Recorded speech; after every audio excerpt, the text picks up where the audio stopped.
Hello, everybody. Welcome once again to another episode of the Tigers Baseball Podcast. I'm your host, Chris Schulte. This episode, a day late, $1 short, recorded on Monday, May 19th, 2025. Would have done it yesterday, but I was tired, so I went to bed. So there you go. Tigers coming off of a series win against the Blue Jays. I had a good week. Went 5-1 for the week. Took 3 against Boston. Swept the Red Sox. And then dropped the middle game of a weekend series in Toronto. And at the moment, they're in a rain delay against St. Louis in St. Louis, and it looks like they're going to probably lose that game. They're down 5-0 in the bottom of the 6th. Brendan Donovan is on second base with a double. But it looks like it's going to rain all night there. So they're either going to make the rest of that up tomorrow or they're just going to call it. It is an official game because it is in the bottom of the 6th. And of course, as we all know, 4.5 innings denotes a complete official game. So they've already gotten past that point. So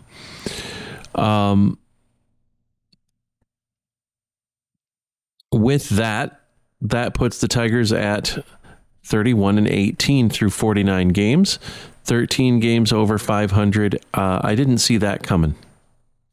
So we're going to leave it at that. Let's go ahead and jump into the injury report real quick. Parker Meadows is with the team on this road trip. He is getting close to going on a rehab assignment. AJ Hinch said, and I quote, "We got to get him out of a rehab state of mind and into a baseball state of mind now."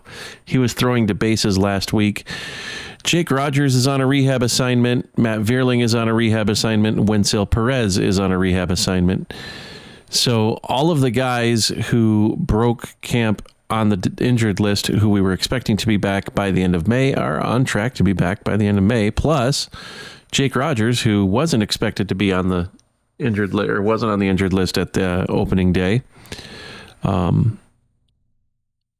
His oblique took a lot longer than Gleyber Torres's oblique, but with a catcher, it's a little different. When you have an oblique injury, you really want to baby that thing and get that treated, taken care of proper like. So I can understand that. I want to talk real quick. It's going to be a short podcast tonight because there are so many things that there's a couple things that I want to touch on, but there's not a lot to really say about this team right now. They're playing so well. They're doing so many things right. Second best offense in the month of May. Best overall run differential in the game with, now 82 runs, an 82 run differential. At the start of the game, it was 87 as of yesterday. So a positive 87 run differential.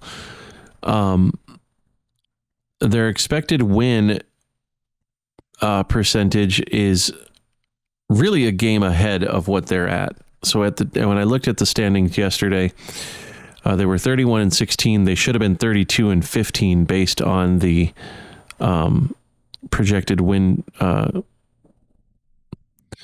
projected win totals that they're based on the data. So they'll be 31-17 after tonight. So 48 games, but still 14 games over 500. You can't complain. So yeah, at 31-16, they should have been 32-15 based on the projected win totals. Their expected wins. Now, what this is it's a breakdown of how they would do against other teams with a winning record. Now, a winning record is 500 or above, so 50% wins or more. And they're expected to be, if they played winning teams, their record would be 13-12. Now, it doesn't make any sense because that's only 25 games they've played. They played 47 as of yesterday.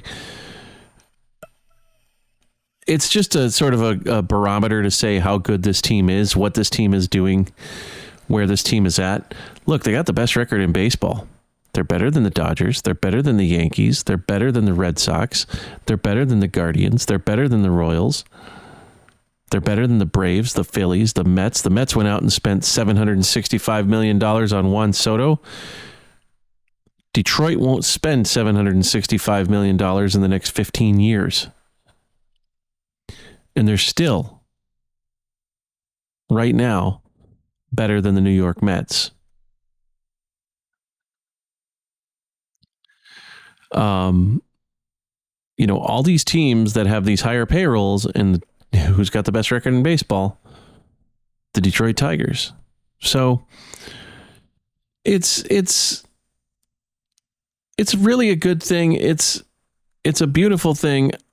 I hope it's sustainable, because I've seen some cracks. I've seen some signs of cooling off. Zach McKinstry's hitting right around 280. He was hitting 488 at home at one point. Colt Keith seems to be warming up. Kerry Carpenter's playing consistent. Riley Green is doing Riley Green things. Spencer Torkelson is leading the team in homers. But there's just little signs in some of their at-bats and in some of their pitching performances.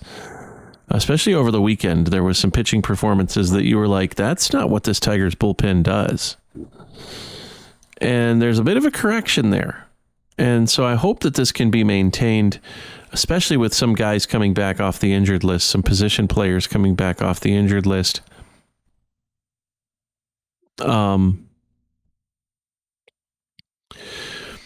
And let's be realistic, Tarek Skubal and Jack Flaherty, specifically Jack Flaherty, having off seasons. Tarek Skubal is being Tarek Skubal, but on Wednesday against Boston, he gave up 5 runs in 7 innings, in 6 2/3 innings. Jack Flaherty wasn't pitching well. He pitched well in Toronto on Friday, until he didn't. So it's one of those things that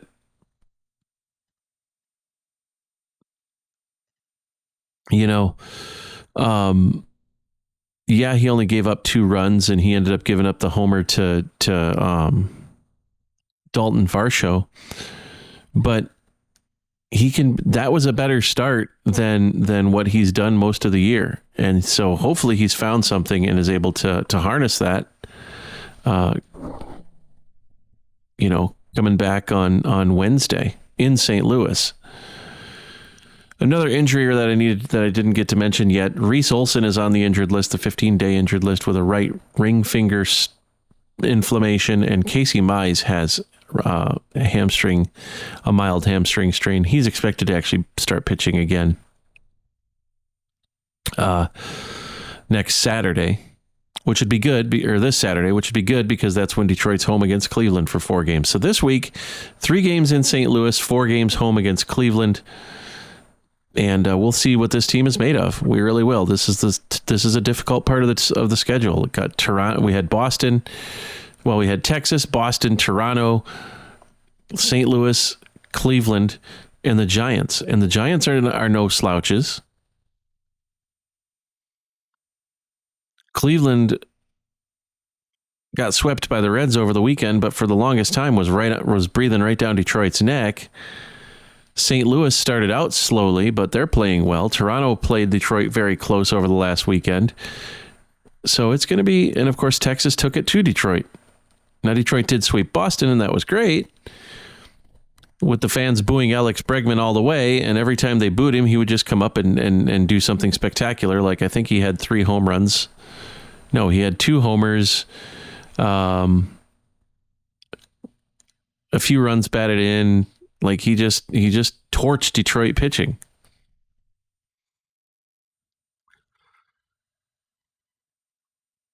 But the fans booed him anyway and kept doing it. It's like, you know what? He doesn't care. And he's out here doing his job.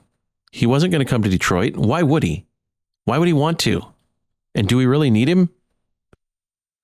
With what Spencer Torkelson is doing, do we really need him?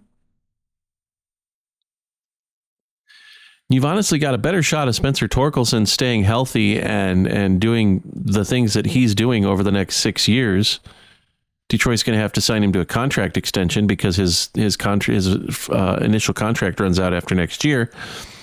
But you've got better odds of him.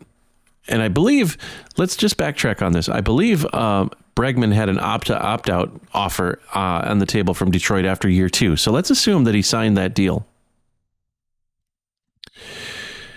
You've got a better chance of Spencer Torkelson continuing what he's doing over the next 2 years and leaving via free agency after 2026 than you would Alex Bregman, because Torkelson's 24. Alex Bregman is 31. So who's to say that he has the same year in Detroit and then next year has the same year? It's a little bit iffy. His age 32 season could be the down season for him. Spencer Torkelson's age 25 season, he's just getting another year closer to his prime. And sure, you'd lose both of them to free agency, but there's a better possibility that Tork is going to perform to the level that he's performing to than Bregman performing to the level that he's performing to at their respective ages next year. So I think Detroit's okay from that point of view. And the fans don't need to be booing Alex Bregman. But he doesn't need to worry about it because Detroit doesn't play Boston until last weekend of the year, and that's, of course, in Boston. So it is what it is. It's done and over with. Now what I was talking about earlier, Spencer Torkelson, here's why I think this is, and I'm just going to touch on a couple of quick things, and then I'm going to sign this off. Spencer Torkelson this is sustainable, folks. He's for real. This is sustainable, and here's why. When Tork was going good in 2023, he was going the other way. He was hitting a lot of balls to right and right center. Last year, he was trying to pull everything because for some odd reason, he seemed to feel like it was more impressive to hit home runs to the pull field than it was to hit home runs. It didn't matter. He's going the opposite way. His 2 hits yesterday, we'll go back to Saturday. The homer that he hit on Saturday in Toronto was to right field. And the 2 hits that he had yesterday were both to right field, a single and a double, and they both drove in all 3 runs that Detroit scored. Detroit won the game 3-2. Let's go a little bit further back. A couple of balls, the ball that he hit, there's a couple of balls that he hit against Boston that went to right field. They were outs, but they were hit to right field. There's a ball that he hit against the Padres a couple of series ago that was to center field. So it was more up the middle. It wasn't to the pull side. Then the wind knocked it down. It should have been a goner, but it got knocked down. So this is for real, folks. It really is. And now my final thought. Who in Major League Baseball is doing better at, or is making a bigger case for comeback player of the year than Javi Baez? Possibly Jacob deGrom, but only possibly. Javi Baez is hitting 300. He's got 7 homers. He's playing center field like a man possessed. He's got the day off today, but he's playing center field like a man possessed. And he's just free and easy and having fun. It's not an automatic, like last year and in 2023 and in 2022, when he would step to the dish, I would just be like, yeah, there's 2 outs. Javi's up. I'm going to go use the bathroom, or I'm going to go get popcorn, or I'm going to go do something else because I know the inning is already over. Now I sit and watch. So you know what? It's almost a third of the way through the regular season. It'll be a third of the way for the Tigers on Sunday because they'll have played 54 games. At that point, to me, you can make judgments on a team and on players and what things are going to be and where things are going to go. Javi Baez is my comeback player of the year. There may be other players, but Javi Baez is mine. He might even win Tiger of the Year this year. So there you go. Those are my thoughts.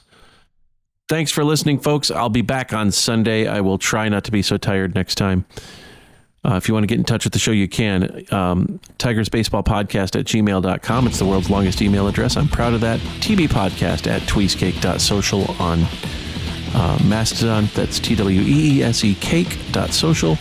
And Podcast Tigers on Twitter are the ways to get a hold of the show. You can also make comments in the comments field here on YouTube. I really appreciate it. I read them, and I try to respond to them on the next podcast if I can. Thanks for listening, folks. Have a good week. We'll see you Sunday. And as always, go Tigers.